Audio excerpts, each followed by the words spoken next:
ఎవరైతే భయపడుతుంటారో, ఎవరైతే భయంతో ఉంటారో ఖచ్చితంగా వారు జీవితంలో అన్ని విషయాల్లో నష్టపోతారు.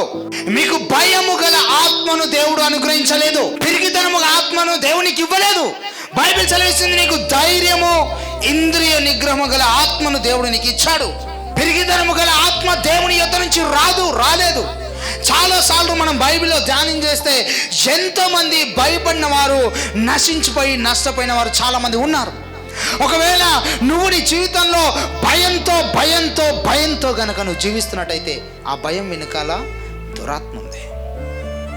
ఆ దురాత్మను నువ్వు బంధించకపోతే, ఆ దురాత్మ నుండి నువ్వు విడుదల పొందుకోకపోతే నీ జీవితము తారాస్థాయిలో నాశనములోనికి వెళ్ళే అవకాశం ఉంటుంది.